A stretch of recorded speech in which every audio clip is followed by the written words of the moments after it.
Quando abri a Bíblia e o bilhete caiu no chão, senti como se o mundo inteiro tivesse parado de girar. Se ela descobrir a verdade, mate-a. 7 palavras que transformaram a esposa dedicada que eu era na mulher forte que me tornei. Bom dia, meus queridos. Eu sou Gertrude Miller. Tenho 78 anos e hoje vou compartilhar com vocês uma história que guardo no meu coração há quase 50 anos. Mas antes de começar, se você estiver assistindo, não se esqueça de clicar em curtir, se inscrever no canal Diário da Vovó e me dizer nos comentários de onde você está assistindo. Isso me ajuda a continuar compartilhando minhas histórias com todos vocês. Era 1969 e eu tinha apenas 29 anos. Os Estados Unidos estavam passando por momentos difíceis com a Guerra do Vietnã e o movimento pelos direitos civis. Mas em nossa pequena cidade na Virgínia, a vida continuou em seu ritmo tranquilo, como se o resto do mundo não existisse. Fui casada por 10 anos com Anthony, um homem que todos respeitavam. Ele era contador do único banco da cidade, sempre usava ternos impecáveis e era considerado um exemplo de honestidade e dedicação. Nossa casa ficava em uma rua arborizada, uma construção simples, mas confortável, com um pequeno jardim na frente, onde eu cultivava minhas dalas. Tivemos 2 filhos maravilhosos, Michael, 8 anos, um menino inteligente que adorava ler, e Teresa, 6 anos, uma pequena artista que preenchia página após página com seus desenhos coloridos.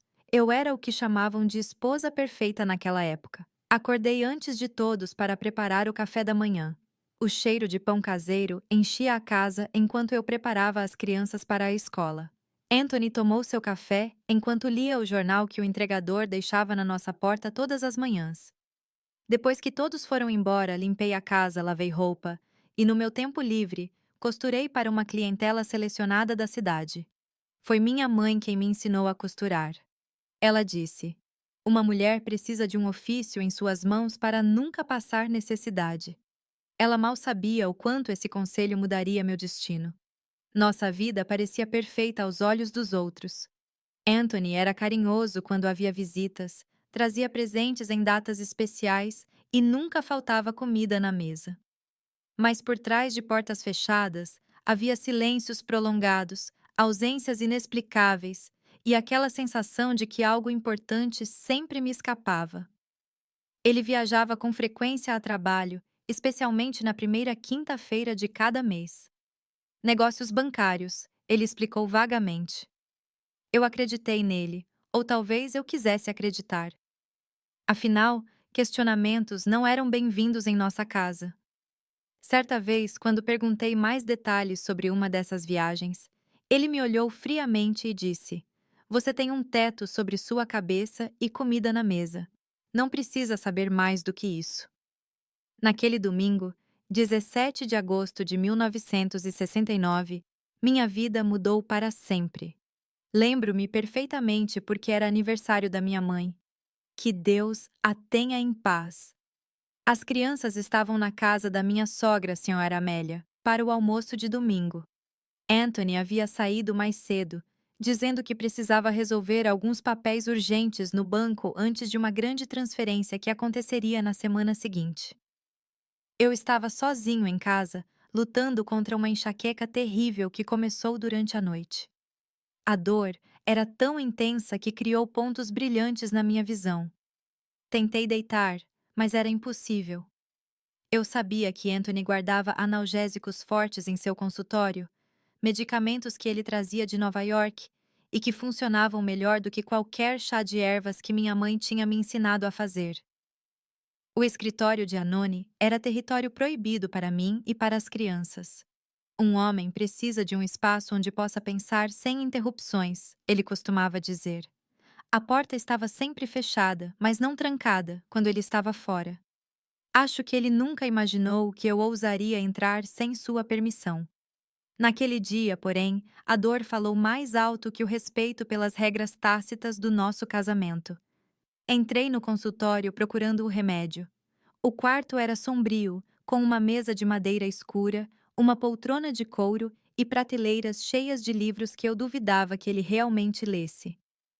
Havia um cheiro característico no ar, uma mistura de tabaco, papel velho e aquela colônia importada que ele usava apenas em viagens de negócios. Eu sabia que os medicamentos estavam na gaveta de cima, junto com outros itens pessoais. Enquanto procurava entre canetas, clipes e papéis, senti uma forte tontura.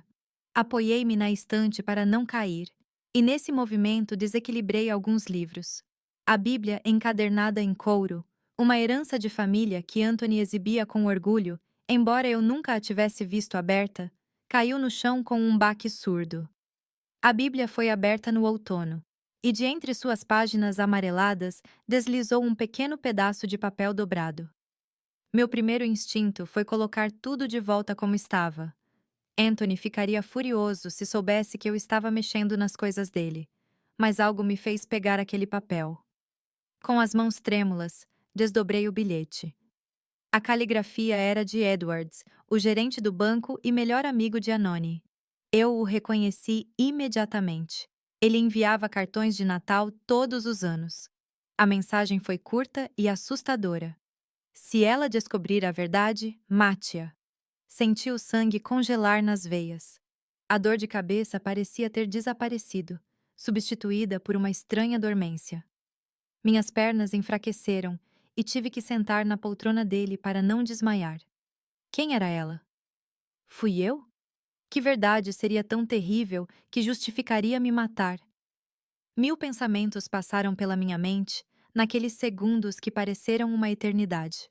Com cuidado, coloquei o bilhete exatamente onde estava, entre as páginas de Provérbios, e devolvi a Bíblia à prateleira. Encontrei os analgésicos, tomei um com água da cozinha e deitei na sala, fingindo descansar. Mas minha mente estava acelerada. Quando Anthony voltou com as crianças no final da tarde, eu já tinha tomado minha decisão. Eu não o confrontaria diretamente. Se aquele bilhete significava o que eu temia, questionar Anthony poderia ser perigoso. Em vez disso, eu fingiria que nada havia acontecido enquanto descobria a verdade por conta própria. Naquela noite, servi o jantar como sempre. Ouvi as histórias das crianças sobre o almoço na casa da avó e ri das piadas sem graça que Anthony contava. Por fora, eu era a mesma Gertrude de sempre. Por dentro, algo havia quebrado para sempre. Os dias seguintes foram um exercício de atuação. Mantive a rotina intacta. Café da manhã preparado cedo, crianças prontas para a escola, casa limpa, jantar na mesa às 6 em ponto. Mas comecei a prestar atenção a cada detalhe, a cada palavra dita ou não dita, a cada gesto. Notei como Anthony trancava a gaveta da mesa quando saía, como ele rapidamente escondia os papéis quando eu entrava na sala, como ele falava baixinho ao telefone quando pensava que eu estava ocupada com as crianças. Pequenos detalhes que antes passavam despercebidos agora gritavam para mim. Uma semana depois do incidente da Bíblia, tive minha primeira descoberta concreta. Eu estava passando suas camisas, preparando-as para a próxima viagem de negócios, quando encontrei um recibo amassado no bolso interno de um paletó. Era de uma joalheria em Richmond, a cidade vizinha. O valor era exorbitante, quase 3 vezes o que Anthony me dava mensalmente para todas as despesas da casa. E o item comprado? Um anel de noivado com um diamante solitário. Senti como se tivesse levado um tapa. Anthony nunca me deu joias caras. Minha aliança de casamento era uma peça simples de ouro, e eu tinha algumas bijuterias de família. Para quem era aquele anel caro?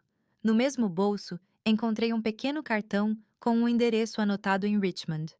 Memorizei essa informação e coloquei tudo de volta exatamente como estava. Meu coração doeu, mas minha determinação só cresceu. Comecei a criar desculpas para ir a Richmond. Eu precisava de tecidos especiais para minhas costuras, queria visitar uma prima doente, tinha que comprar um presente para o aniversário de Teresa. A cada visita, eu tentava descobrir mais sobre o endereço misterioso. Foi na minha terceira visita que obtive sucesso. Achei a casa, uma construção linda num bairro elegante, bem diferente da nossa casa simples. Discretamente, perguntei a uma senhora que estava regando o jardim ao lado e que morava lá. Ah, É a casa da jovem professora Marianne, respondeu a senhora alegremente. Uma menina tão linda e educada. Ela está esperando um filho. Coitadinho. O noivo dela vem toda quinta-feira. Dizem que ele trabalha em outra cidade e só pode visitar lá naquele dia. Parece que eles vão se casar assim que ele resolver alguns problemas com a ex-esposa. Cada palavra era como uma facada. Primeira quinta-feira do mês, exatamente o dia das viagens de negócios de Anoni. A ex-esposa seria eu. Eu já era considerada parte do passado enquanto vivia sob o mesmo teto que ele. Voltei para casa naquele dia com o coração pesado, mas com uma certeza crescente. Meu casamento foi uma farsa e eu precisava descobrir mais sobre o que Anthony estava planejando. Nos dias seguintes, continuei minha investigação silenciosa. Fiz amizade com a senhora Irisma, a nova secretária do banco, uma viúva recém-chegada à cidade. Por meio de conversas aparentemente casuais durante nossos encontros no mercado ou na igreja, coletei informações sobre o trabalho de Anoni. Estamos todos muito ocupados com essa grande transferência que acontecerá no final do mês. Ela comentou inocentemente depois da missa de domingo. Seu marido e o Sr. Edward ficaram até tarde revisando documentos. Nunca vi tanto dinheiro junto na minha vida. A grande transferência que Anthony havia mencionado, e curiosamente, ele já havia me avisado que faria uma viagem especial justamente naquela data, uma viagem que poderia durar mais que o normal. As peças começaram a se encaixar, formando uma imagem perturbadora. Anthony e Edward estavam planejando desviar o dinheiro da transferência. O bilhete, o anel, a casa em Richmond, a mulher grávida, tudo fazia parte de um plano. Roubar o dinheiro do banco e fugir para começar uma nova vida com Marianne e a criança que estava prestes a nascer, abandonando a mim e as crianças sem um centavo, possivelmente sem vida. Foi então que me lembrei de uma chave estranha que havia encontrado em seu kit de barbear meses antes. Na época, quando perguntei o que ele abria, ele disse secamente que era de uma gaveta de arquivo antigo do banco e rapidamente o guardou. Agora essa chave ganhou um novo significado. Esperei até que ele saísse para o trabalho e as crianças para a escola e comecei a procurar. Não estava na gaveta trancada da mesa, nem nos bolsos do terno, nem na caixa de documentos importantes. Finalmente, encontrei-o escondido dentro de um cofre falso na prateleira. Ironicamente, um livro sobre ética empresarial. A chave abriu uma pequena caixa de metal escondida no fundo do guarda-roupa, atrás das malas de viagem. Lá dentro, encontrei mais evidências do plano.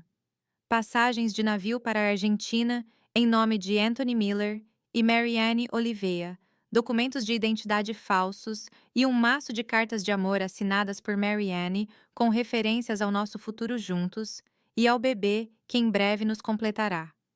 A última carta foi a mais recente, datada de apenas 2 semanas antes. Meu amor, faltam apenas 2 semanas para ficarmos juntos para sempre. Eu organizei tudo conforme combinamos. O berço do bebê está instalado no quarto. Mal posso esperar para começar nossa vida de verdade longe daquela cidade sufocante e daquela mulher que nunca te mereceu. Tenha cuidado com os detalhes finais do plano. Como Edward sempre diz, se ela descobrir a verdade antes do tempo, você sabe o que precisa ser feito, mas eu sei que tudo vai dar certo. Em breve seremos a família que sempre sonhamos ser. Com todo o meu amor, Marianne, lágrimas correram pelo meu rosto enquanto eu lia. 10 anos de casamento, 2 filhos, milhares de jantares servidos pontualmente, roupas lavadas e passadas, noites acordadas cuidando de crianças doentes. Tudo isso seria descartado como lixo. E pior, se eu descobrisse o plano, seria eliminado. Naquele momento, sentado no chão do quarto com as evidências da traição e do crime em minhas mãos, tomei uma decisão que mudaria o curso da minha vida para sempre. Eu não seria uma vítima. Eu não seria eliminado. Eu usaria tudo o que descobrisse para garantir o futuro dos meus filhos e o meu próprio futuro. Com cuidado, Coloquei tudo de volta como estava e tranquei a caixa, devolvendo-a ao seu esconderijo. A chave voltou para o cofre falso na prateleira. Nada revelaria que eu havia descoberto a verdade. Agora eu tinha apenas 2 semanas até o grande assalto. 2 semanas para elaborar meu próprio plano. E enquanto preparava o jantar naquela noite, sorrindo para Anthony como se nada tivesse mudado, eu já sabia o que precisava fazer. Olhando para trás hoje, vejo como aquela enxaqueca foi, na verdade, uma bênção disfarçada. Se eu não tivesse entrado naquele escritório, se a Bíblia não tivesse caído daquele jeito, se o bilhete não tivesse escorregado para o chão, minha história teria um final muito diferente. E vocês, meus queridos, já tiveram um momento na vida em que um pequeno acidente revelou uma grande verdade? Deixe nos comentários. Adoro ler suas histórias. Depois de descobrir toda a verdade, passei a noite acordado. As crianças dormiam em paz, sem imaginar que nosso mundo estava prestes a desabar.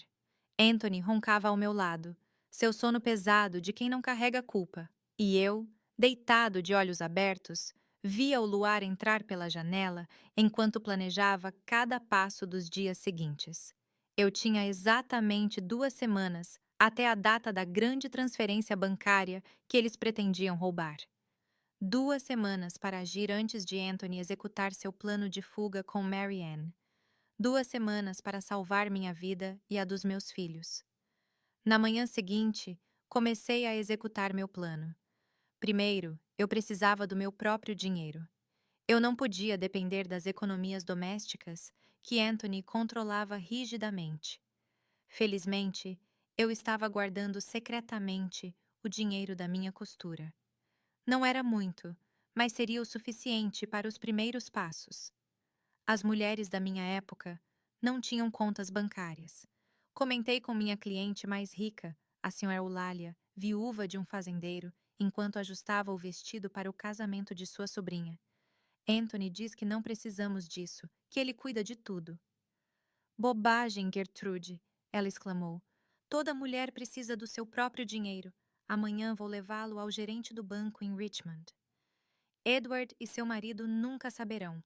Foi assim que abri minha primeira conta bancária em outro banco, em outra cidade. Depositei todo o dinheiro que economizei nos últimos 5 anos. Parecia pouco para recomeçar uma vida, mas era um começo. O segundo passo foi coletar evidências. Eu precisava de provas sólidas do esquema criminoso, não apenas das cartas de amor e dos ingressos. Se algo desse errado e Anthony percebesse minhas intenções, eu seria a vítima perfeita, a esposa ciumenta inventando histórias de vingança. Nas manhãs em que Anthony saía mais cedo para o trabalho, eu entrava furtivamente em seu escritório. Com cuidado para deixar tudo exatamente como encontrei, fotografei documentos com uma pequena câmera Kodak que comprei em Richmond. Era um item instantâneo simples que cabia na palma da minha mão, fácil de esconder entre meus tecidos e linhas de costura. Cada novo documento revelava mais detalhes do esquema. Anthony e Edward vinham desviando pequenas quantias há pelo menos 3 anos, usando contas fantasmas de clientes idosos ou falecidos. A grande transferência seria o assalto final, desviando uma remessa de uns 500 mil dólares que chegaria para a expansão da fábrica têxtil da cidade. Mas fotografar não foi suficiente. Eu precisava de cópias dos documentos originais. Foi então que me lembrei do Sr. Moatsir, dono da única papelaria da cidade. Seus 2 filhos estudaram com Michael e sua esposa era minha cliente. Inventei uma história sobre querer fazer um álbum surpresa para o aniversário do Anthony, com cópias de documentos importantes da nossa vida juntos. Senhora Miller, a senhora sabe que não posso deixar ninguém usar a copiadora sem autorização, disse ele coçando a cabeça. Entendo perfeitamente, Sr. Moyer, respondi com meu melhor sorriso. É que eu queria fazer uma surpresa. Tenho as certidões de nascimento das crianças, nossa certidão de casamento, e queria copiá-las antes que Anthony chegasse do trabalho. Mencionei que faria um vestido novo para sua esposa como agradecimento, e o bom homem cedeu. Naquela tarde, enquanto as crianças estavam na escola, copiei os documentos mais importantes que comprovavam o esquema. O terceiro passo do meu plano foi o mais difícil. encontrar alguém de confiança para me ajudar. Não poderia ser qualquer pessoa na cidade. Os tentáculos de Edward e Anoni alcançaram todos os cantos importantes. O xerife local jogava cartas com eles aos sábados. O juiz era padrinho de Michael. O padre ouvia as confissões de Edward semanalmente. Foi então que me lembrei do inspetor Mendes, um homem da capital que vinha periodicamente inspecionar o banco. Antônio sempre reclamava dele, chamando-o de hipócrita incorruptível. Ele era exatamente o tipo de pessoa que eu precisava.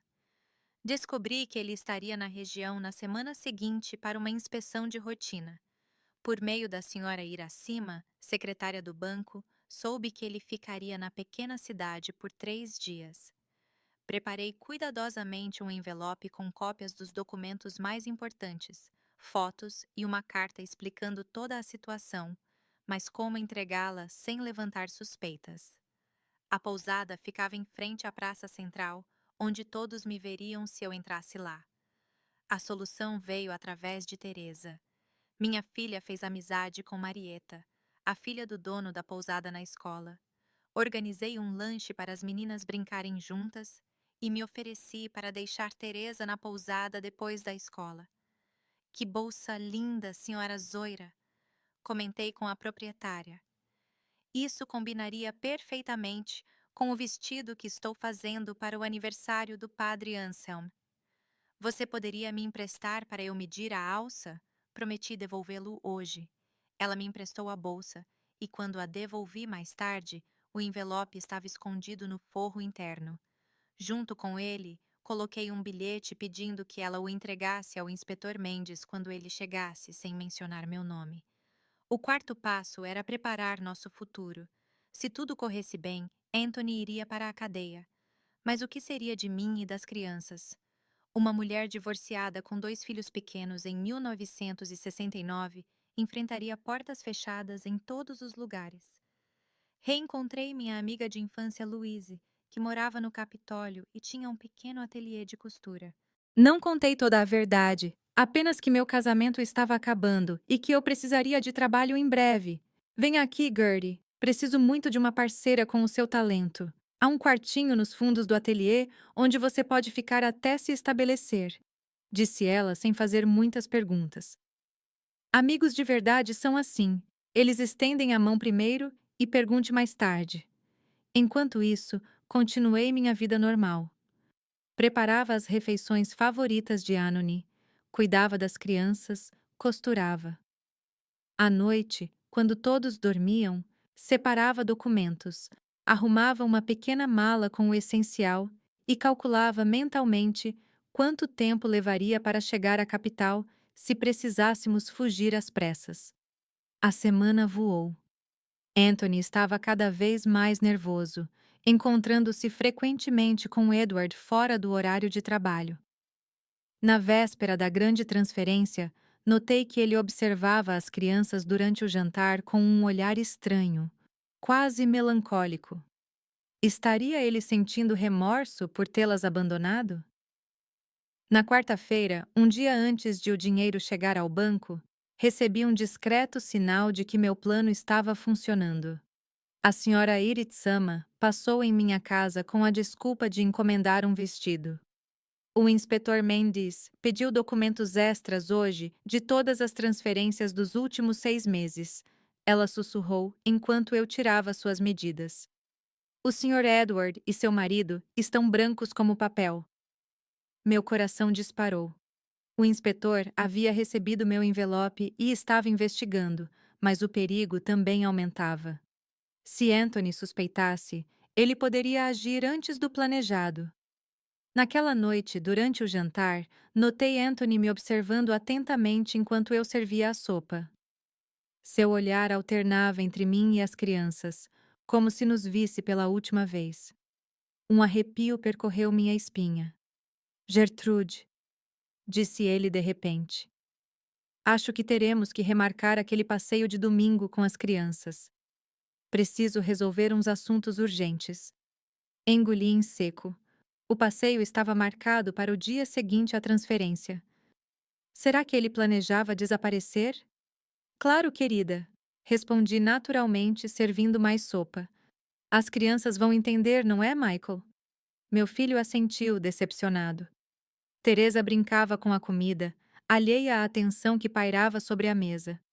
Depois de colocar as crianças para dormir, encontrei Anthony no escritório, curvado sobre papéis. A porta estava entreaberta, incomum para ele. Seria uma armadilha? Anthony. Chamei baixinho.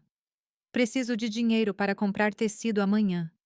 A senhora Eulalia quer um vestido novo para o casamento do sobrinho. Ele ergueu os olhos e, por um instante, vi algo que nunca havia notado antes. Medo. Claro, disse ele, tirando algumas notas da carteira. Mais do que eu havia pedido, muito mais. Compre algo bonito para você também. Agradeci e me retirei, com o coração disparado. Ele nunca fora generoso sem motivo. Seria um presente de despedida ou culpa? Voltei para o quarto e sentei-me à penteadeira, escovando meus longos cabelos escuros, ainda sem um fio branco aos 29 anos. No espelho, vi uma mulher que não reconhecia mais as mesmas feições, mas os olhos carregavam um novo conhecimento, uma determinação férrea. Naquela noite, enquanto Anthony finalmente dormia, levantei-me silenciosamente e fui até o quarto das crianças. Ajeitei as cobertas de Michael. Afastei o cabelo do rosto de Teresa. Lágrimas silenciosas escorriam pelo meu rosto. Prometi a mim mesma que, independentemente do que acontecesse no dia seguinte, eles teriam uma vida de verdade, não baseada em mentiras. De volta à cama, não consegui dormir. O relógio marcava as horas lentamente, cada tic-tac me lembrando que o tempo estava se esgotando para Anthony, para seu plano e para a vida que eu conhecia. O amanhecer rompeu. O dia da grande transferência chegou com um céu azul sem nuvens. Vesti as crianças para a escola. Preparei o café da manhã como sempre. Anthony parecia distraído, olhando constantemente para o relógio. Vou trabalhar até tarde hoje, anunciou ele, evitando meu olhar. Não me espere para o jantar. Algum problema no banco? Perguntei. Inocentemente, servindo mais café. Ele hesitou por um segundo. Não, apenas burocracia. Você sabe como é. Antes de sair, ele fez algo que raramente fazia. Beijou minha bochecha e abraçou as crianças longamente. Michael percebeu a estranheza, mas não disse nada. Meu filho sempre foi sensível a mudanças de humor. Depois que Anthony saiu, preparei-me para qualquer cenário. Separei documentos importantes, atestados, carteiras de vacinação das crianças, algumas fotos de família. Escondi dinheiro em diferentes lugares da casa, caso precisasse sair às pressas. Arrumei 2 pequenas trouxas com roupas essenciais escondidas debaixo da cama. O dia se arrastou. Deixei as crianças na escola, fiz compras no mercado, costurei um vestido para a mulher do farmacêutico. Atividades normais de uma dona de casa comum, enquanto, por dentro, eu era um vulcão prestes a entrar em erupção. À tarde, a senhora Irishima passou rapidamente em minha casa, com o pretexto de experimentar o vestido que eu estava fazendo. Há policiais da capital no banco, ela sussurrou enquanto eu ajustava a bainha. Eles chegaram com o dinheiro para a transferência. O inspetor Mendes está com eles. Sr. Edward está trancada no quarto com 3 homens de terno. Seu marido tentou sair, mas pediram que ele ficasse. Agradeci a informação com um aceno de cabeça, fingindo me concentrar no meu trabalho. Quando ela saiu, sentei-me na cadeira da máquina de costura, tremendo. Estava acontecendo. Meu plano estava funcionando. Mas o que viria a seguir? Peguei as crianças na escola e as levei para a casa da minha cunhada Lucinda, irmã de Anone, com a desculpa de precisar terminar um vestido urgente sem interrupções. Se algo desse errado, pelo menos elas estariam seguras. Voltei para casa e esperei. O sol começava a se pôr, tingindo o céu de laranja e vermelho. As horas passaram e nenhuma notícia. O jantar que eu preparei estava esfriando no fogão. A casa geralmente barulhenta com as brincadeiras das crianças, estava imersa em um silêncio opressivo. Às 8 horas, ouvi sirenes. Meu coração quase parou. Corri para a janela e vi 3 carros de polícia passando rapidamente pela rua em direção ao centro da cidade, onde ficava o banco. Meia hora depois, batidas na porta me assustaram. Abri com as mãos trêmulas, esperando encontrar policiais. Era Lucinda, minha cunhada, pálida e ofegante. Gertrude, você ouviu? Anthony e Edward foram presos. Estão dizendo que tentaram roubar o dinheiro da transferência do feitor têxtil. Um escândalo. A cidade inteira está na praça. Fingi surpresa e choque, agarrando-me ao batente da porta como se precisasse de apoio. Não pode ser. Deve haver algum engano. Não há engano nenhum, respondeu ela, entrando e fechando a porta atrás de si. O inspetor Mendes recebeu uma denúncia anônima com provas, documentos, fotos, tudo. Eles vinham desviando dinheiro há anos, e havia mais. Ela hesitou, olhando para mim com uma mistura de pena e constrangimento. Mas o que, Lucinda? Perguntei, embora já soubesse a resposta. Encontraram passagens para a Argentina em nome de Anony e de uma mulher chamada Mary Ann. Dizem que ela está grávida em Richmond. Deixei-me cair na cadeira, cobrindo o rosto com as mãos. Eu não preciso fingir choque ou dor. Eram reais, embora eu já soubesse de toda a história. Uma coisa era descobrir a traição em segredo, outra era vê-la exposta para toda a cidade. As crianças? Murmurei. Elas estão dormindo bem na sua casa? Sim, respondeu Lucinda, sentando-se ao meu lado e segurando minha mão. Elas podem ficar o tempo que for necessário. Agora, precisamos pensar no que você vai fazer. O que eu ia fazer? A pergunta ecoava em minha mente enquanto Lucinda falava sobre advogados, interrogatórios policiais e o inevitável escândalo que se seguiria. Eu já sabia a resposta. Claro, eu havia planejado cada detalhe nas últimas 2 semanas, mas naquele momento, com a realidade finalmente desabando sobre mim, senti uma estranha mistura de alívio e pavor. Meu marido era um criminoso. Ele estava na prisão. Ele havia traído não só a mim, mas a confiança de uma comunidade inteira. Ele tinha outra mulher, outro filho a caminho, e, de acordo com o bilhete, teria me matado se necessário. A vida que eu conhecia havia acabado, mas de alguma forma eu estava viva. Meus filhos estavam seguros, e pela primeira vez em 10 anos de casamento, o futuro, por mais incerto e assustador que parecesse, estava em minhas mãos. Aquela noite marcou o fim da Gertrude que eu havia sido até então. A esposa obediente, a dona de casa perfeita, a mulher invisível. No dia seguinte, ao nascer do sol, eu começaria a forjar uma nova versão de mim mesma. E foi exatamente isso que fiz. A notícia da prisão de Anthony e Edward se espalhou como fogo. Nossa pequena cidade nunca havia vivenciado um escândalo daquela magnitude. O banco fechou por 3 dias para uma auditoria completa. A polícia da capital ocupou a delegacia local. Jornalistas de Richmond e até de Washington chegaram para cobrir o caso do roubo da Bíblia, como o chamavam, por causa do bilhete encontrado entre as páginas sagradas. Da noite para o dia, tornei-me a esposa traída do criminoso. Olhares me seguiam pelas ruas, alguns de piedade, outros de curiosidade maliciosa, como se procurassem sinais de cumplicidade ou extrema ignorância em mim. Como não percebi? Como não suspeitei? O que fiz de errado para ele me trair? Na manhã seguinte à prisão, acordei na casa de Lucinda. Casa. As crianças ainda dormiam, exaustas pela mudança de rotina. Lembro-me de olhar pela janela e ver um grupo de vizinhos parados na calçada, fofocando e apontando para a casa. A notícia sobre Mary Ann, a gravidez e as passagens para a Argentina já havia vazado, provavelmente por meio de algum bancário ou policial indiscreto. Você não precisa encarar isso agora, disse Lucinda, me trazendo uma xícara de café. Fique aqui com as crianças até as coisas se acalmarem. Mas eu sabia que me esconder só alimentaria mais fofocas.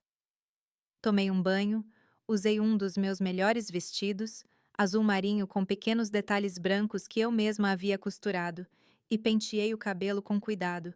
Apliquei um pouco de batom, algo que raramente fazia em um dia comum. Vou ao mercado, anunciei, pegando minha bolsa. As crianças precisam de leite fresco quando acordarem. Lucinda me olhou como se eu tivesse enlouquecido. No meio dessa confusão, posso mandar meu filho buscar para você. Preciso dar as caras, Lucinda. Se eu me esconder, dirão que tenho vergonha, que sabia de tudo, ou pior. Ela não entendeu imediatamente, mas anos depois, confessou-me que aquele foi o momento em que percebeu que eu era muito mais forte do que todos imaginavam. Caminhar até o mercado naquela manhã foi como atravessar um campo minado. A cada passo, eu sentia os olhares, ouvia os sussurros que cessavam quando me aproximava. No açougue, o silêncio se instalou quando entrei. As senhoras com quem eu trocava receitas há anos, de repente, ficaram sem saber o que dizer. Foi a senhora Zulmira, dona da pousada, quem quebrou o gelo. Senhora Miller, que bom vê-la. Eu estava comentando sobre como a senhora está sendo corajosa durante tudo isso. Precisa de ajuda com as crianças? Agradeci com um sorriso educado. Comprei o que precisava e saí de cabeça erguida. Por dentro, eu tremia como uma folha ao vento, mas nunca os deixaria ver isso. Aquela pequena vitória diante do mercado me deu forças para o que viria a seguir. No gabinete do xerife, fui informada de que precisava ir à capital para prestar depoimento. As autoridades queriam confirmar que eu não estava envolvido no esquema. A ideia de enfrentar Anthony em um ambiente oficial me aterrorizava. Mas eu não tinha escolha. As crianças ficarão bem com Lucinda, garantiu-me o xerife valente, um homem de meia idade com olhos cansados. Você voltará no mesmo dia. 3 dias após a prisão, embarquei no ônibus das 5 horas para a capital. Eu usava uma roupa cinza sóbria que havia passado a noite anterior, ajustando para que ficasse impecável. Carreguei na bolsa as fotos das crianças, um lenço bordado que minha mãe me dera e o pouco dinheiro que consegui juntar. Eu não sabia o que esperar. Na delegacia central, fui conduzida a uma sala onde 3 homens me aguardavam. O inspetor Mendes, que eu conhecia apenas de vista, um promotor e um escrivão. Ofereceram-me café, que aceitei mais para ter algo com que ocupar minhas mãos trêmulas do que por sede. Senhora Miller, inspetora Mendes começou. Queremos deixar claro que o senhor não é acusado de nada. Estamos apenas tentando entender todo o esquema. Seu marido e o Sr. Edward mantiveram um sofisticado sistema de desvio de dinheiro por pelo menos 3 anos. Assenti, sentindo um nó na garganta. O senhor tinha conhecimento dessas atividades? Perguntou o promotor, observando-me por cima dos óculos. Não, senhor, respondi com firmeza. Descobri tudo há 2 semanas, por acaso. Contei a ele sobre a nota na Bíblia, as investigações que fiz, as descobertas sobre Maran. Omiti apenas que fui eu quem enviou anonimamente as provas ao inspetor Mendes. Algo me disse para manter esse detalhe em segredo. A declaração durou quase 4 horas. Eles responderam minhas perguntas sobre o processo legal. Eles explicaram que provavelmente perderíamos a casa, que foi financiada pelo banco e que Anthony enfrentaria vários anos de prisão. E ela? Perguntei, sem conseguir pronunciar o nome de Mary Ann. O inspetor trocou olhares com o promotor antes de responder. A senhorita Olivera nega envolvimento no esquema criminoso. Afirma que acreditava que seu relacionamento com o Sr. Miller era legítimo e que ele estava se divorciando. Ela está grávida de 7 meses e não será indiciada a menos que surjam evidências de sua participação. Senti um aperto no coração, não de ciúmes, mas de uma estranha solidariedade. Talvez ela também tivesse sido enganada à sua maneira. Antes de sair, o inspetor Mendes me ligou em particular. Senhora Miller, Recebemos uma denúncia anônima há 2 semanas. Documentos, fotos, evidências concretas do esquema. Era a senhora, não era? Sustentei seu olhar sem confirmar ou negar. Quem quer que tenha sido, continuou ele, economizou não apenas o dinheiro da transferência, mas também evitou que pessoas inocentes fossem prejudicadas, incluindo talvez a senhora. Ele me entregou um cartão com seu contato na capital. Se precisar de alguma coisa, não hesite em me contatar. A senhora demonstrou uma coragem extraordinária. Voltei para casa naquela noite com a certeza de que uma fase da minha vida havia definitivamente chegado ao fim. No ônibus, observando a paisagem escurecer gradualmente, fiz uma promessa a mim mesma. As crianças jamais sofreriam pelas escolhas do pai. Eu lhes daria uma vida digna, cheia de amor e honestidade. Os dias seguintes foram um turbilhão. Recebi uma notificação oficial para desocupar a casa em 30 dias. O banco a recuperaria como parte da indenização pelos prejuízos. Tive que explicar às crianças, da maneira mais delicada possível, que o pai delas havia feito algo errado e ficaria ausente por um longo tempo. Ele não nos ama mais? Perguntou Teresa com seus grandes olhos cheios de lágrimas. O que aconteceu não tem nada a ver com amor por você, respondi, abraçando-a. Às vezes, os adultos cometem erros graves e precisam enfrentar as consequências, mas a mamãe está aqui e sempre estará. Michael, mais velho e sensível, perguntou se poderia visitar o pai. Prometi que, quando fosse possível e seguro, eu o levaria. Essa promessa me custou mais do que ele jamais saberá. Enquanto isso, a pequena cidade fervilhava com o escândalo. Alguns amigos se distanciaram. Eles mesmos, temendo associação com a família do ladrão. Outros se aproximaram, oferecendo ajuda prática. Roupas para as crianças, convites para almoço, pequenos trabalhos de costura. Descobri quem eram meus verdadeiros amigos naqueles dias sombrios. Louise, minha amiga da capital, confirmou que poderíamos ficar no pequeno quarto atrás do seu estúdio. Comecei a planejar nossa mudança, vendendo os poucos móveis que me pertenciam, embalando lembranças, decidindo o que levar para nossa nova vida. 1 semana após a prisão, recebi uma carta inesperada. Era de Mary Ann. Com uma letra delicada em papel perfumado, ela pediu perdão pelo sofrimento causado, jurando que não sabia do plano criminoso, nem que eu e as crianças seríamos abandonadas sem recursos. Ele me disse que seu casamento havia terminado anos atrás, que vocês só permaneceram juntos pelas aparências, ela escreveu. Eu acreditei porque queria acreditar. Agora carrego um filho que nascerá com o pai na prisão e um futuro incerto pela frente. Não peço sua amizade, apenas que você saiba que eu também fui enganada. Dobrei a carta cuidadosamente e aguardei. Eu não responder. Não havia nada a dizer. Mas aquelas palavras plantaram uma semente que só floresceria anos depois.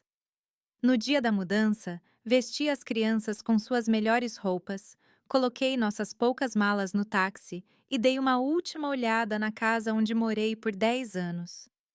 Não senti tristeza, apenas um vago alívio. Aquelas paredes continham mais mentiras do que verdades. Na rodoviária, encontramos rostos conhecidos que vieram se despedir.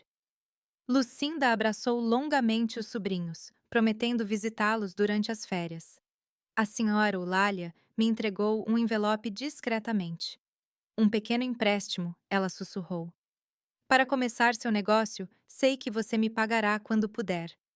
A viagem até a capital durou 4 horas, mas parecia que estávamos cruzando para outro planeta. Michael olhava fascinado pela janela, os prédios ficando mais altos à medida que nos aproximávamos. Teresa dormia no meu colo, exausta da aventura. Quanto a mim, observei meu reflexo no vidro da janela. Uma mulher de 29 anos, oficialmente separada, sem casa própria, com 2 filhos para criar e um futuro incerto pela frente. Estranhamente, não senti medo.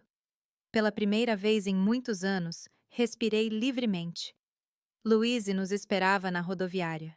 Seu sorriso largo e sincero era como um raio de sol em meio à neblina. Ela me abraçou longamente e depois se abaixou para cumprimentar as crianças. Bem-vindas à sua nova vida, disse ela simplesmente. O quartinho atrás do estúdio era menor do que eu imaginava. Uma cama de casal onde nós três dormiríamos, uma mesa pequena com duas cadeiras, um pequeno guarda-roupa. O banheiro era compartilhado com o estúdio, mas estava limpo. Tinha janelas que deixavam entrar luz natural, e Louise havia colocado flores frescas em um vaso colorido. É temporário, ela garantiu, nos ajudando a organizar nossas coisas. Em breve você terá seu próprio espaço. Naquela primeira noite, depois que as crianças finalmente adormeceram, exaustas da viagem e das novidades, sentei-me na pequena varanda dos fundos. O céu da capital era diferente. Menos estrelas visíveis, mais luzes artificiais, o barulho constante de carros à distância. Tudo era estranho, e ainda assim eu sentia uma paz inexplicável. Ali, sob o céu desconhecido, jurei que transformaria nossa tragédia em triunfo. Eu não seria apenas a ex-esposa do ladrão, a pobre mulher abandonada com 2 filhos. Eu seria Gertrude, costureira, mãe, mulher independente, alguém que encontrou um bilhete ameaçador e, em vez de se tornar uma vítima, o usou como um catalisador para sua libertação. Os primeiros meses foram extremamente difíceis. Trabalhei no estúdio de Louis durante o dia fazendo ajustes e costuras simples. À noite, quando as crianças dormiam, eu criava meus próprios modelos, sonhando com o dia em que teria minha própria clientela. Michael e Teresa estavam matriculados na escola pública local. Uma grande mudança para crianças que vieram de uma escola pequena em uma cidade pequena. O dinheiro era contado centavo por centavo. Muitas noites, depois que as crianças foram dormir, eu chorava silenciosamente, exausta do trabalho, preocupada com o futuro, magoada pelas lembranças. Mas quando o sol nasceu, lavei meu rosto, passei um pouco de batom e enfrentei mais um dia. Anthony foi condenado a 8 anos de prisão. Edward recebeu uma sentença mais longa por ser o mentor do esquema. Quando a frase saiu nos jornais, mostrei aos meus filhos para não alimentar a raiva ou a mágoa, mas para que entendessem que ações têm consequências, que escolhas definem destinos. Podemos visitá-lo? Michael perguntou novamente. Quando você quiser, respondi. Ele cometeu erros graves, mas continua sendo seu pai. A primeira visita à penitenciária foi um julgamento. Ver Anthony uniformizado, magro e surrado, fez Teresa chorar durante todo o encontro. Michael permaneceu em silêncio, observando seu pai como se tentasse conciliar essa imagem com suas memórias. Você está bem? Anthony perguntou, evitando meu olhar. Estamos recomeçando, respondi simplesmente. As crianças sentem sua falta. Ele tentou explicar que nunca teve a intenção de nos machucar e que o plano saiu do controle. Eu não respondi. Algumas mentiras nem merecem o esforço de serem negadas. Aos poucos, nossa vida foi tomando forma na capital. Louise me ensinou novas técnicas de costura, me apresentou a clientes em potencial e compartilhou seu conhecimento sobre o mercado da moda. Depois de 6 meses, eu tinha minhas próprias clientes, mulheres que apreciavam meu trabalho meticuloso e meus designs elegantes e práticos. Com o dinheiro que economizei e o empréstimo da senhora Eulália, conseguimos alugar um pequeno apartamento perto da escola das crianças. 2 quartos, uma sala minúscula, uma cozinha onde nós 3 mal cabíamos para jantar, mas era nossa. Compramos móveis de segunda mão, costurei cortinas coloridas e Michael pintou as paredes do quarto que ele dividia com Teresa. Nós transformamos aquele espaço alugado em um lar. À noite, quando finalmente tive um momento só para mim, pensei na mulher que eu era e na mulher que eu estava me tornando. A descoberta daquela nota sinistra na Bíblia mudou tudo.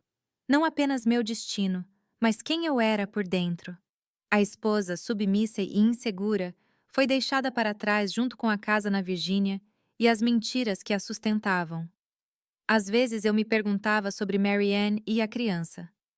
Eles permaneceram na cidade enfrentando o estigma? Eles teriam retornado para a família dela? Será que aquele bebê, meio-irmão dos meus filhos, algum dia saberia sobre Michael e Teresa? A vida continuou seu curso com pequenas vitórias diárias. Teresa aprendeu a ler e devorava todos os livros que podíamos pegar emprestado na biblioteca. Michael se destacou em matemática e sonhava em se tornar engenheiro. Aumentei minha clientela. Minha reputação como costureira cresceu, e alguns vestidos de festa que criei foram elogiados em colunas sociais de pequenos jornais. Era 1971. Eu tinha 31 anos, e pela primeira vez desde que me lembro, senti que estava no controle do meu próprio destino. Não era rico. Não foi fácil, mas foi autêntico. Era meu. E foi então que o destino resolveu dar mais uma reviravolta na nossa história. Era uma quarta-feira de outubro de 1971, quando o passado bateu à minha porta. Literalmente, eu tinha acabado de completar 31 anos e finalmente comecei a colher os frutos do meu trabalho duro.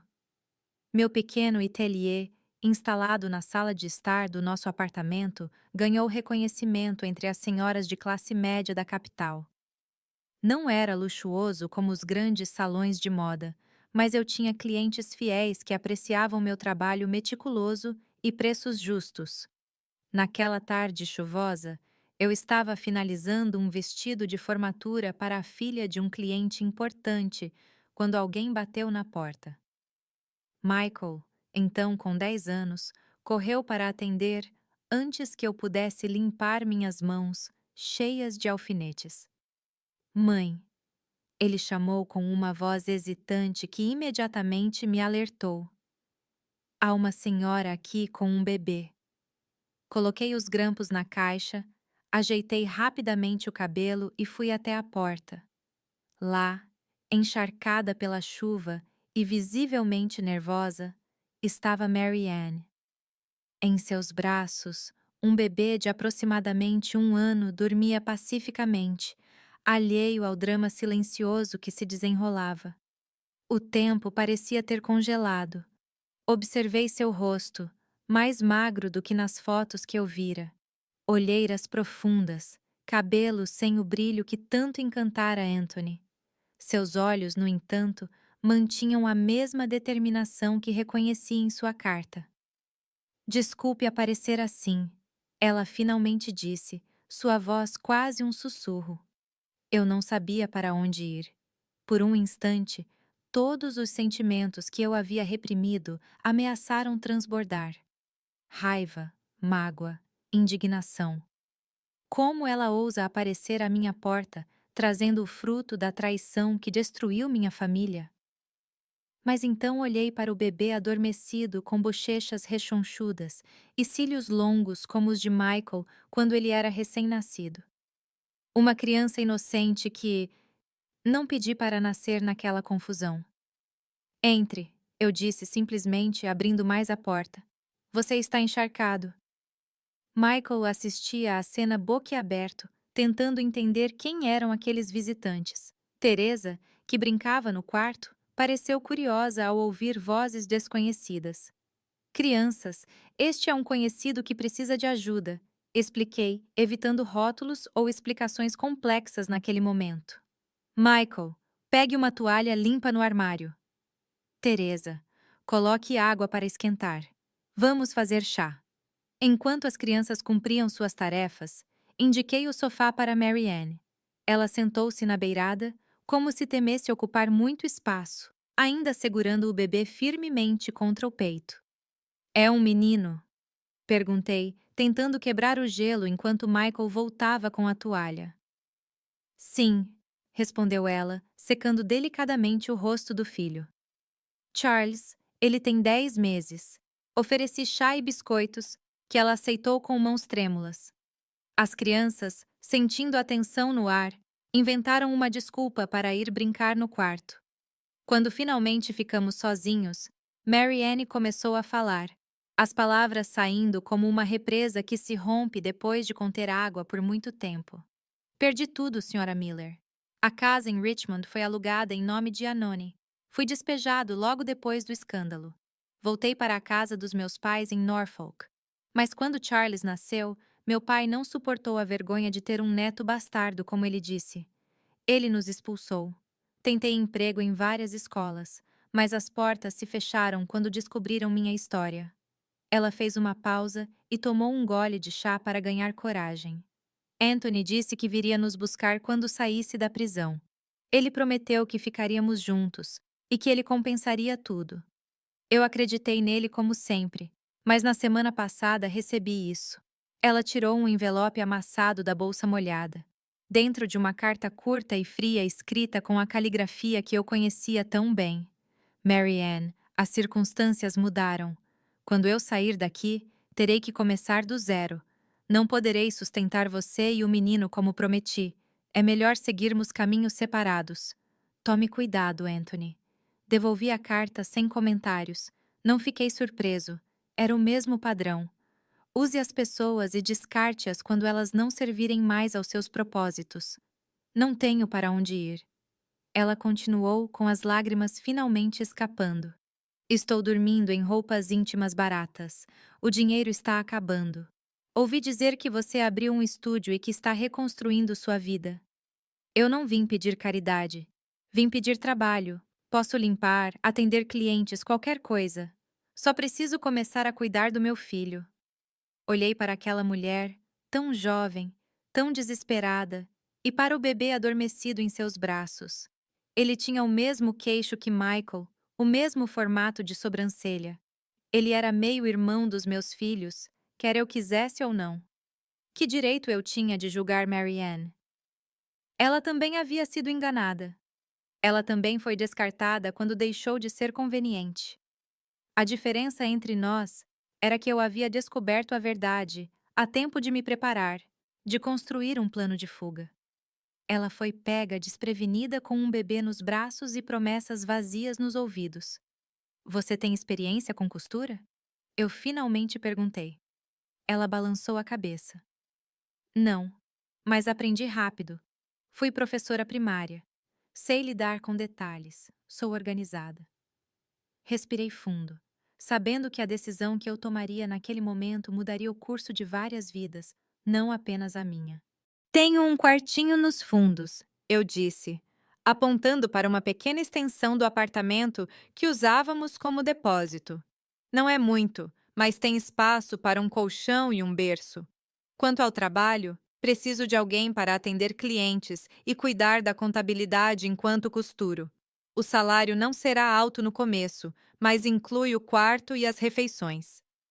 Seus olhos se arregalaram, alternando entre descrença e alívio. Você me aceitaria depois de tudo. Não estou fazendo isso por você, respondi honestamente. Estou fazendo isso pelo seu filho, que é irmão dos meus filhos, e talvez um pouco por mim também. Carreguei raiva e mágoa por muito tempo. É hora de deixar isso para lá. Naquela noite, depois que Mary Ann e Charles foram instalados na sala improvisada, sentei-me com Michael e Teresa para explicar a situação da maneira mais delicada possível. O bebê que nasceu hoje é seu irmão, eu disse simplesmente. O filho do seu pai está com outra pessoa. Ele e a mãe precisam de ajuda, e nós vamos ajudá-los por um tempo. Michael, sempre sensível e intuitivo, franziu a testa. Ela é a mulher por quem papai nos deixou? Fiquei impressionado com sua percepção. Sim, mas ela também foi enganada como nós, e o bebê não tem culpa de nada. Teresa, com a simplicidade dos seus 8 anos, deu de ombros. Posso brincar com ele quando ele crescer? Claro, querida. Ele é seu irmão. A adaptação não foi fácil. Nos primeiros dias, Mary Ann mal conseguia me olhar nos olhos, envergonhada e grata ao mesmo tempo. As crianças oscilavam entre curiosidade e confusão. Os vizinhos fofocavam quando nos viam juntos no mercado ou levando as crianças para a escola. A esposa traída e a amante sob o mesmo teto eram motivo de escândalo em qualquer época, especialmente na conservadora década de 1970. Mas aos poucos, uma rotina foi estabelecida. Mary Ann tinha um talento natural para a organização. Em poucos dias, ela reorganizou o estúdio, criou um sistema de agendamento para clientes e assumiu toda a parte administrativa que eu tanto negligenciava. Com ela cuidando desses aspectos, pude me concentrar exclusivamente nas criações, aumentando nossa produtividade. As crianças se adaptaram mais rápido do que eu imaginava. Teresa assumiu o papel de irmã mais velha com entusiasmo, encantada com o bebê que lhe sorria. Michael, embora mais reservado, frequentemente ajudava Mary Ann com pequenas tarefas, especialmente quando percebia que ela estava sobrecarregada. À noite, depois que as crianças dormiam, às vezes conversávamos na pequena cozinha. Duas mulheres unidas pelo mesmo homem que as traiu, tentando entender como seguir em frente. Como você descobriu? Ela perguntou uma noite enquanto consertava um macacão de Charles. Sobre nós? Sobre o plano? Contei a ela sobre o bilhete na Bíblia, as investigações, as evidências que reuni. Ela ouviu em silêncio, com as mãos paralisadas sobre o tecido. Você enviou as provas ao inspetor, ela concluiu, não como uma acusação, mas como um reconhecimento. É por isso que ele foi preso antes de fugir. Fiz o que era preciso para proteger meus filhos e a mim mesma. Ela assentiu lentamente. Eu teria feito o mesmo se soubesse. Em outra noite, quando Charles estava com febre e nos revezamos para monitorá-lo, ela me confessou como conheceu Anthony. Foi meu primeiro ano como professor. Ele veio à escola para uma palestra sobre educação financeira para crianças. Ele era tão charmoso, tão atencioso. Ele disse que estava separado e que só mantinha as aparências na pequena cidade por causa de sua posição no banco. Eu acreditei em cada palavra. Não foi difícil entender como ela havia sido enganada. Eu mesmo, que vivi 10 anos com ele, nunca suspeitei de sua duplicidade até encontrar aquele bilhete. Os meses se passaram e algo inesperado aconteceu. Começamos a funcionar como uma família não convencional. Compartilhamos responsabilidades, refeições, pequenas alegrias e preocupações diárias. Mary Ann revelou-se uma excelente contadora de histórias, encantando as 3 crianças antes de dormir. Ensinei a ela os segredos da costura, surpreso com sua capacidade de aprender técnicas complexas. O estúdio prosperou. Com Mary Ann organizando a parte administrativa, pude aceitar mais encomendas, inclusive vestidos de noiva, que pagavam melhor. No final de 1972, nos mudamos para um espaço maior, um apartamento de 3 quartos no mesmo bairro, com uma sala espaçosa, que transformamos em um estúdio mais profissional. Foi nessa época que recebi uma visita inesperada. Eu estava sozinho no estúdio finalizando meu discurso quando o interfone tocou. Senhora Miller, disse o porteiro. Há um cavalheiro chamado Edward querendo falar com a senhora. Eduardo? O nome causou arrepios. O ex-gerente do banco, parceiro de Anone no esquema fraudulento, o autor do bilhete que mudou minha vida. Mande-o subir, decidi depois de um momento de hesitação. O homem que entrou no meu estúdio estava irreconhecível. O Edward que eu conhecia era elegante, sempre com um terno bem cortado e cabelo impecável. Este homem era magro, pálido, com cabelos prematuramente grisalhos e olheiras profundas. Obrigado por me receber, disse ele, recusando o café que ofereci. Fui solto há 3 dias e minha pena foi reduzida por bom comportamento. Fiquei em silêncio, esperando que ele explicasse o motivo da visita. Vim pedir perdão, continuou ele, olhando para as próprias mãos. Eu sei que não mereço isso, que você provavelmente me odeia. O bilhete foi ideia do Anony. Ele temia que você descobrisse sobre Marianne, sobre o dinheiro. Ele disse que era apenas uma precaução, que nunca seria usado. Eu acreditava, ou queria acreditar. Por que você está me contando isso agora? Perguntei, mantendo distância. Porque passei 3 anos na prisão pensando no homem que me tornei, no que quase fizemos com vocês, as crianças. Anthony não sente remorso. Sabe? Ele culpa todo mundo, menos a si mesmo. Mas eu não consigo mais viver com esse peso. Estudei seu rosto em busca de sinais de manipulação, mas vi apenas exaustão e vergonha genuína. O que você pretende fazer agora? Perguntei. Voltar para minha cidade natal no sul. Meu irmão tem um pequeno negócio lá. Ele prometeu me dar uma chance. Sei que nunca poderei compensar totalmente o mal que causei, mas quero tentar viver honestamente de agora em diante. Quando ele se levantou para sair, ele disse algo que me surpreendeu. Sua denúncia salvou muitas vidas, você sabia? Não apenas o seu. Se tivéssemos conseguido fugir com esse dinheiro, muitas famílias teriam perdido suas economias. Os empregos teriam sido destruídos quando a fábrica não conseguiu se expandir.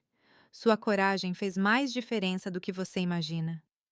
Depois que ele saiu, fiquei na janela por um longo tempo, observando a rua movimentada lá embaixo. A visita de Edward trouxe à tona memórias que tentei manter enterradas, mas também trouxe uma estranha sensação de encerramento. O homem que escreveu aquelas palavras ameaçadoras estava arrependido e buscava redenção. Isso não apagou o passado, mas de alguma forma tornou o presente mais leve. Quando Mary Ann voltou da escola com as crianças, não mencionei a visita. Algumas pontes com o passado é melhor deixar para trás. 1973 trouxe novos desafios e oportunidades. Michael, agora com 12 anos, se destacava cada vez mais na escola, principalmente em ciências e matemática. Teresa, aos 10 anos, revelou talento para o desenho. Suas ilustrações começaram a inspirar alguns dos meus modelos. Charles, com quase 3 anos, era uma criança feliz e curiosa que me chamava de tia Gertie e Mary Ann, simplesmente de mamãe, sem ainda entender a complexidade da nossa situação. Foi neste ano que tomamos uma decisão que definitivamente mudaria o curso de nossas vidas. Um cliente influente, dono de uma loja de tecidos finos, me ofereceu uma parceria em um novo empreendimento. Uma boutique no centro da cidade focada em roupas personalizadas para ocasiões especiais. Você tem talento. Tenho o capital e os contatos, ela explicou. Podemos transformar seu estúdio em casa em um verdadeiro negócio, com uma loja e tudo mais. A oportunidade era tentadora, mas assustadora. Isso significaria um investimento maior, mais responsabilidades, mais visibilidade. Preciso falar com meu parceiro, respondi, usando o termo que havíamos adotado para descrever Mary Ann a estranhos, evitando explicações complicadas. Naquela noite, depois que as crianças dormiram, coloquei a proposta na mesa da nossa pequena cozinha. É arriscado, ponderou Mary Ann, sempre cautelosa com finanças desde nossa experiência com homens que manipulavam dinheiro. Mas também é a oportunidade que estávamos esperando.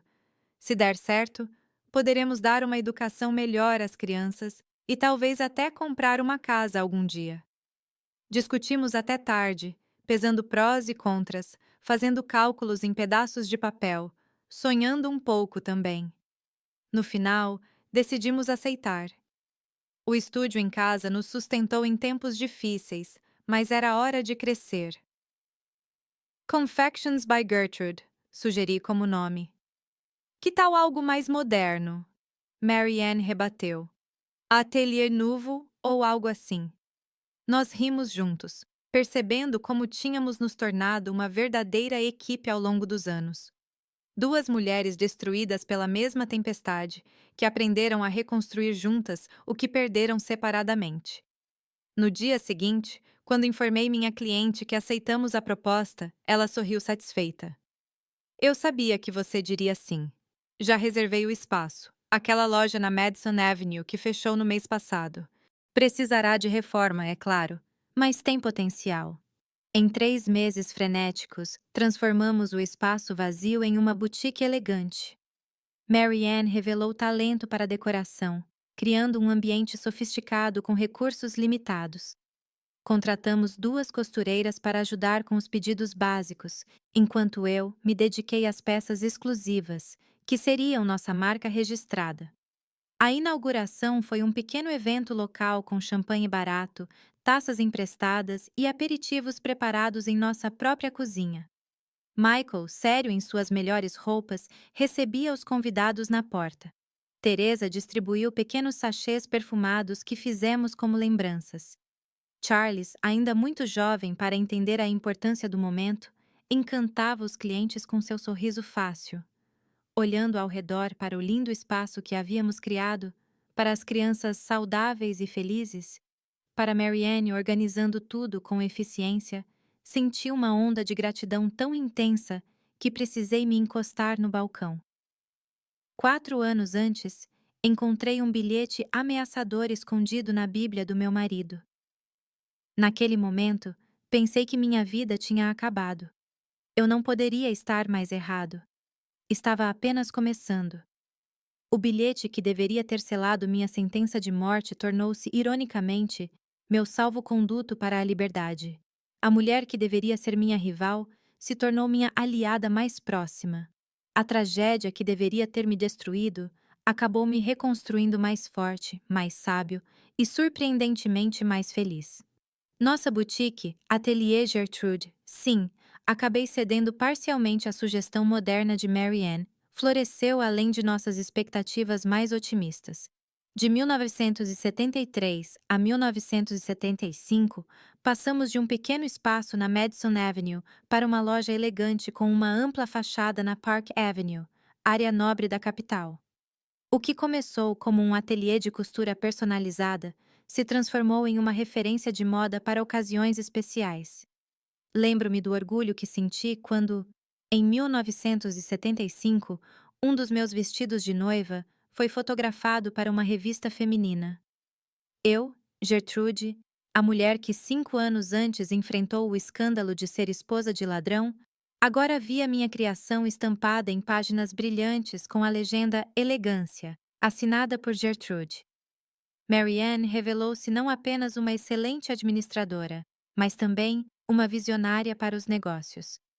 Foi ideia dela expandir para uma pequena linha de vestidos prontos para vestir, mais acessíveis do que feitos sob medida, mas mantendo a qualidade que nos caracterizava.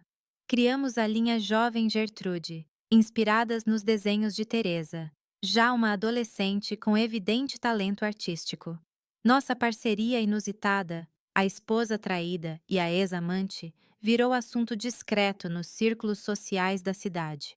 Algumas pessoas torceram o nariz, achando o arranjo escandaloso. Outros admiraram nossa capacidade de superar o passado pelo bem das crianças e do futuro. A maioria, felizmente, estava ocupada demais com seus próprios dramas para se importar com os nossos. As crianças cresceram saudáveis, cada uma com sua personalidade distinta. Michael, aos 14 anos, era um adolescente sério e estudioso, fascinado por engenharia e ciências. Teresa, aos 12 anos, já demonstrava o temperamento artístico que marcaria sua vida, sempre com um caderno de desenho debaixo do braço. E Charles, com 5 anos de idade, era uma criança feliz e sociável, adorado por todos no estúdio. Nossa família, nada convencional, agora morava em uma casa espaçosa no bairro de Georgetown, com um jardim onde as crianças podiam brincar e um estúdio nos fundos, onde eu criava meus modelos quando precisava de silêncio. Tínhamos 2 empregadas que nos ajudavam com a casa e as crianças, um luxo impensável alguns anos antes. A vida finalmente parecia estabilizada, como um barco que encontra águas calmas após uma tempestade violenta. Até que numa tarde de junho de 1976, o passado veio nos visitar novamente. Eu estava no estúdio ajustando um vestido de formatura para uma cliente quando nossa recepcionista entrou hesitante. Senhora Miller, há um homem querendo falar com a senhora. Ele diz que é o Sr. Anthony Miller. O alfinete que eu segurava escorregou entre meus dedos, picando levemente minha pele. Antônio. Depois de 7 anos de prisão, Ele estava livre. Um fato que eu sabia que eventualmente aconteceria, mas para o qual nunca me senti completamente preparado. Diga a ele que estou ocupado, respondi automaticamente. Um reflexo de autopreservação. Mas então, olhando para minha cliente no espelho, uma jovem de 18 anos prestes a se formar, com toda a vida pela frente, pensei na mulher que eu havia me tornado. Eu não era mais aquela esposa insegura, intimidada pela mera presença do meu marido. Eu era uma empresária, uma mãe, uma mulher que reconstruiu sua vida das cinzas. Não, peça para ele esperar na sala de recepção. Terminarei em 15 minutos. Concluí o ajuste com mãos que se recusavam a tremer. Agendei a prova final do vestido e respirei fundo antes de ir para a recepção. Anthony estava sentado rigidamente em uma das poltronas elegantes, parecendo deslocado naquele ambiente feminino e sofisticado. Os anos na prisão envelheceram seu rosto e embranqueceram completamente seus cabelos, antes negros. Ele usava um terno simples, limpo, mas fora de moda, provavelmente comprado antes de sua prisão. Nossos olhares se encontraram e, por um instante, fui transportada de volta para aquela cozinha em 1969, preparando o café da manhã para um homem que planejava me abandonar, ou pior. Gertrude, ele disse, levantando-se. Anthony, respondi com uma calma que me surpreendeu. Vamos conversar no meu escritório. Guiei-o pelo estúdio, ciente dos olhares curiosos das costureiras e assistentes. Muitos deles conheciam minha história, ou pelo menos partes dela. Ver o infame ex-marido foi como testemunhar um personagem lendário ganhando vida. Meu escritório era um espaço que refletia quem eu havia me tornado. Organizado, elegante, sem ostentação, com os desenhos de Teresa emoldurados nas paredes e uma grande mesa onde eu podia tanto desenhar maquetes quanto revisar contratos. Você construiu algo impressionante aqui, comentou ele observando o ambiente. O que você quer, Anthony? Perguntei diretamente, indicando que ele deveria se sentar enquanto eu tomava meu lugar atrás da mesa. A dinâmica de poder entre nós era claramente diferente agora. Para ver meus filhos, ele respondeu, olhando para uma moldura de foto na minha mesa que mostrava Michael e Teresa em sua formatura do ensino fundamental. Fui liberado há uma semana. Estou morando em uma pensão aqui perto. Michael tem 15 anos agora. Teresa, 13 anos. Elas não são mais as crianças que você deixou para trás. Eu sei, ele disse, esfregando as mãos nervosamente. Recebi as cartas e fotos que você enviou. Obrigado por isso, por manter essa conexão, mesmo depois de tudo. Assenti silenciosamente. Apesar de tudo, sempre cumpri minha promessa de manter as crianças conectadas ao pai. Enviei fotos, boletins escolares, notícias importantes e permiti que o visitassem quando demonstrassem interesse. Embora essas visitas tenham se tornado cada vez mais raras ao longo dos anos. Eu também quero ver Charles, ele acrescentou, me surpreendendo. Charles, você rejeitou seu próprio filho. Marianne me mostrou sua carta. Um rubor de vergonha tomou conta de seu rosto envelhecido. Eu estava desesperada, Gertrude. Pensei que seria mais fácil para todos se eu simplesmente desaparecesse de suas vidas. Mas na prisão, tive muito tempo para pensar, para me arrepender. Estudei seu rosto, procurando sinais do velho Anthony, o manipulador, o mentiroso encantador que havia enganado não apenas a mim, mas uma cidade inteira. Encontrei apenas um homem de meia-idade, desgastado, carregando o peso de suas escolhas. Não posso decidir por Mary Ann sobre Charles, respondi finalmente. Quanto a Michael e Teresa, eles são quase adultos agora. A escolha de ver você ou não deve ser deles. Isso é justo, ele concordou. Você está com alguém agora? A pergunta me pegou de surpresa por sua irrelevância. O que minha vida pessoal importava para ele? Minha vida privada não é da sua conta, Anthony. Não aconteceu nada desde o dia em que encontrei aquele bilhete. Ele abaixou a cabeça, aceitando a reprimenda, Eu entendo. Eu só queria saber se você conseguiu ser feliz apesar do que eu fiz. Estou feliz apesar de você. Não por sua causa, respondi, percebendo a profunda verdade naquelas palavras. Construí uma vida que amo com pessoas que valorizo. A nota que deveria ter me destruído acabou me libertando. Quando ele foi embora, prometi informar as crianças sobre seu retorno e deixá-las decidir se queriam conhecê-lo. Observei pela janela enquanto ele caminhava pela calçada, ombros caídos, um homem diminuído por suas próprias escolhas. Naquela noite, reuni Michael, Teresa e Marianne na sala de estar. Charles já estava dormindo, alheio à tempestade emocional que se formava. Seu pai foi libertado, anunciei sem rodeios. Ele veio ao estúdio hoje, quer ver você. Michael, quase um homem agora, cruzou os braços defensivamente.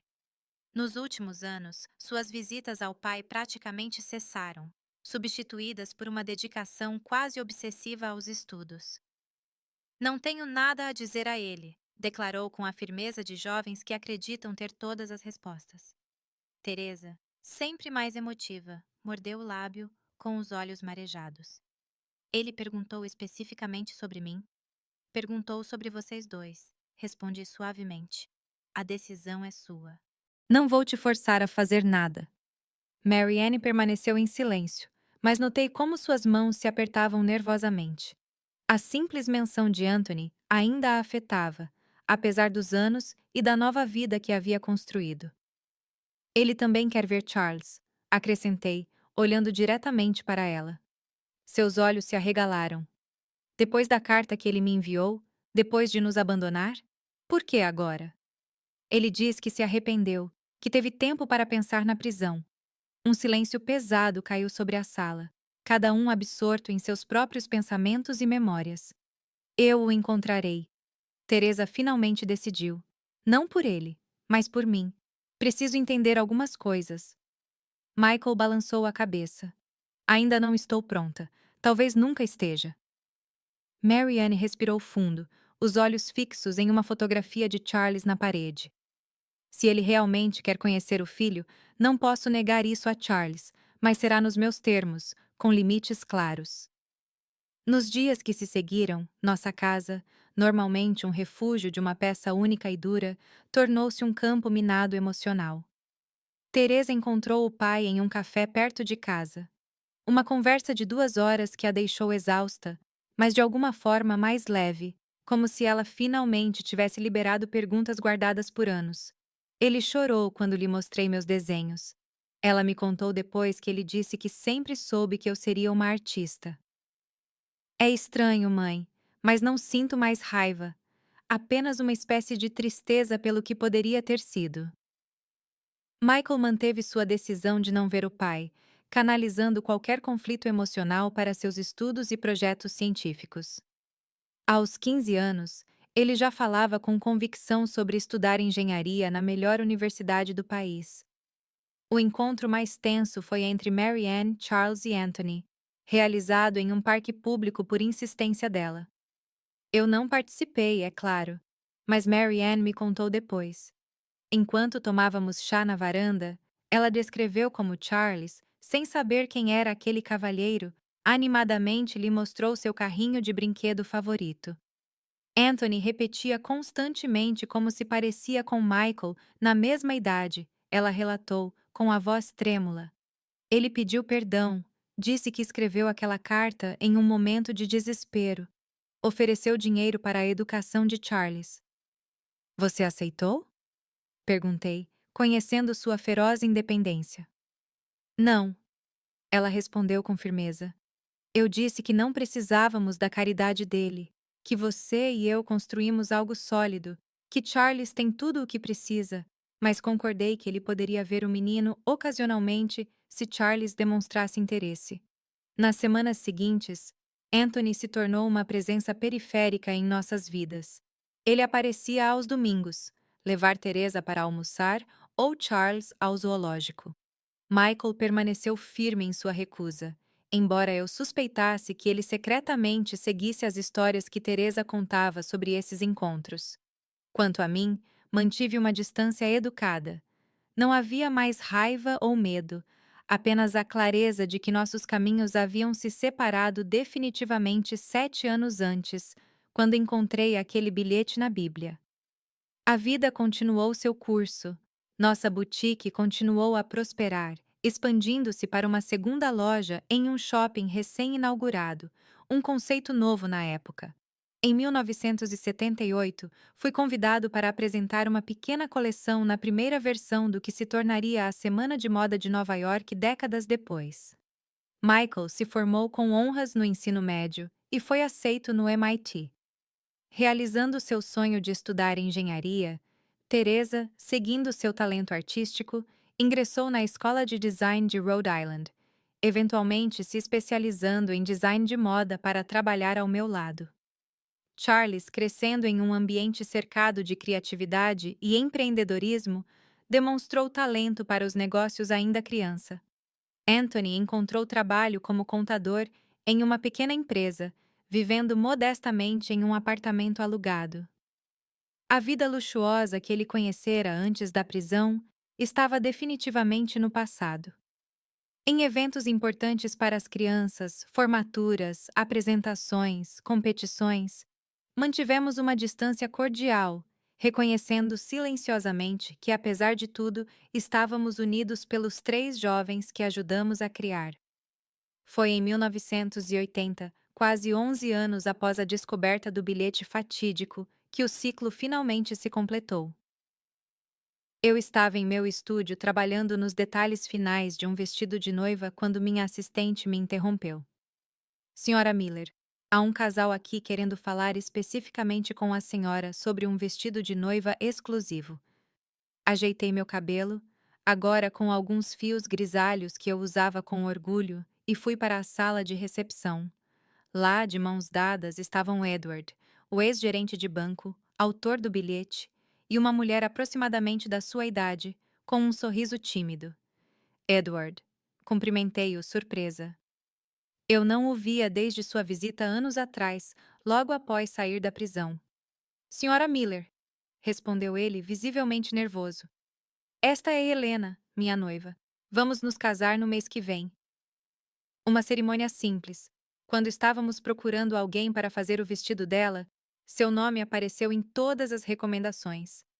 Eu não sabia se seria bem-vindo, mas Helena apertou sua mão, encorajando-o. Ele me contou sobre seu passado, sobre sua conexão com a Sra. Miller, ela explicou. Sei que é pedir muito, mas ficaria honrada se você considerasse criar meu vestido. Olhei para o homem que certa vez escreveu as palavras: Se ela descobrir a verdade, mate-a. E sua noiva, que o aceitou apesar de seu passado sombrio. A ironia da situação não me escapou. O homem que participou de um plano que quase destruiu minha vida, agora veio até mim em busca de ajuda para celebrar seu amor.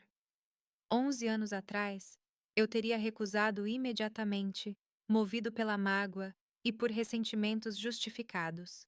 Mas a mulher que eu era agora entendia algo sobre segundas chances, sobre novos começos, sobre transformar tragédias em triunfos. Venha comigo, Helena, eu disse, guiando-a até o estúdio de provas. Vamos conversar sobre o que você imagina para o seu grande dia. Nos meses e anos que se seguiram, nossa história continuou a se desenrolar em direções que eu jamais poderia ter previsto. Naquela tarde fatídica de 1969, Michael se formou engenheiro e acabou abrindo sua própria empresa de construção. Teresa se tornou minha parceira criativa no estúdio, trazendo um ar fresco às minhas criações tradicionais. Charles, com o apoio de Mary Ann e Anthony, ingressou na administração de empresas e acabou assumindo a gestão do negócio que Mary Ann e eu construímos.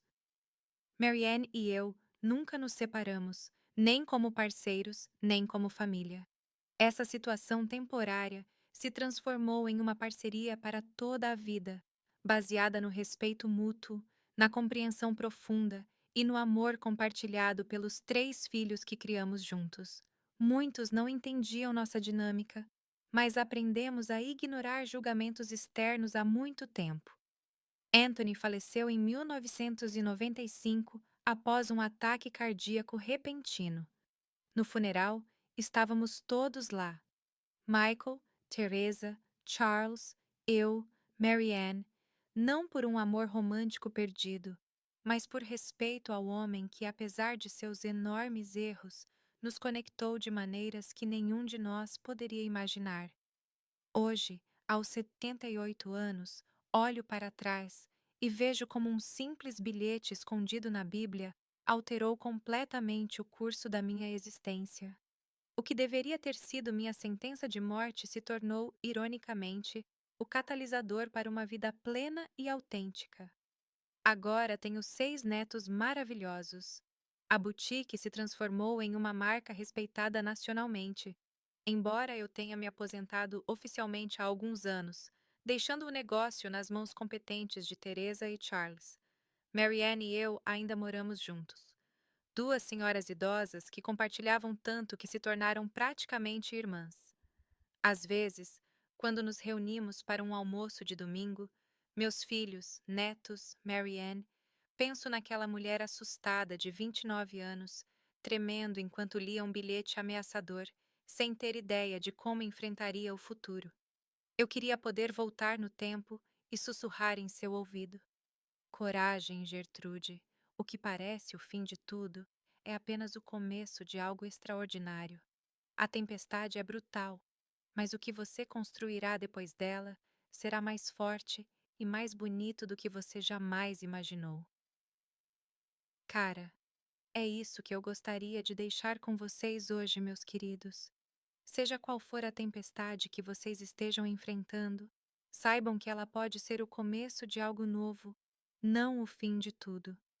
Às vezes, precisamos que algo se quebre completamente para que possamos construir algo muito mais bonito em seu lugar. Obrigada por me acompanhar nesta jornada de memórias. Se esta história tocou seu coração, deixe seu like, compartilhe com alguém que precisa ouvir uma mensagem de esperança e inscreva-se no canal Diário da Vovó para mais histórias de superação. Conte-me nos comentários se uma grande dificuldade já se transformou em uma bênção em sua vida. Um abraço carinhoso desta avó que aprendeu que não são os eventos que definem nossas vidas, mas como escolhemos responder a eles. Até a próxima!